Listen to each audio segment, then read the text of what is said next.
Kepala Kepolisian Daerah Sumatera Utara, Irjen Pol Panca Putra Simanjuntak menyatakan, jumlah korban meninggal dunia di kerangkeng rumah pribadi Bupati Langkat terbit rencana perangin-angin lebih dari 1 orang. Terbit rencana perangin-angin saat ini sudah berstatus sebagai bupati nonaktif setelah ditangkap Komisi Pemberantasan Korupsi karena dugaan korupsi. Terkait jumlah, Panca belum memastikannya, sebab polisi hingga kini masih melakukan penyelidikan dan pemeriksaan. Panca menyebut, dugaan tindakan kekerasan di kerangkeng Bupati Langkat nonaktif itu menjadi satu bukti yang akan ditelisik lebih lanjut.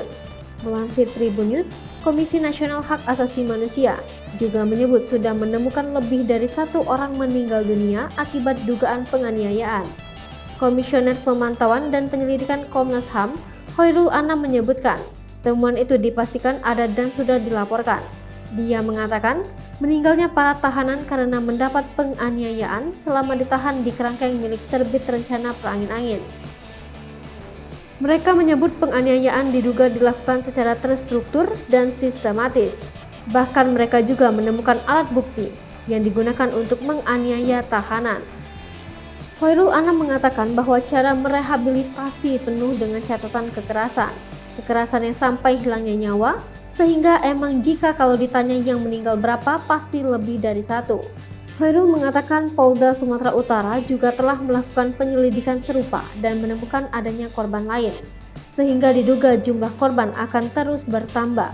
Hingga saat ini, mereka masih terus melakukan penyelidikan dan memeriksa saksi ataupun mantan tahanan yang ada. Komnas HAM juga meminta polisi dan instansi terkait dapat melindungi saksi mereka guna keamanan.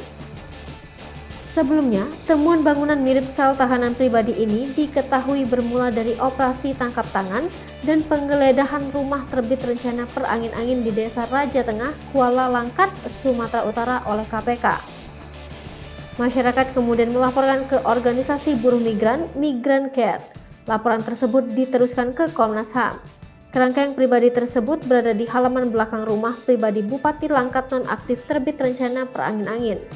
Bangunan menyerupai ruang tahanan tersebut berada di tanah seluas 1 hektar dengan luas bangunan ruangan 6 x 6 meter yang terbagi 2 kamar dengan kapasitas kurang lebih 30 orang.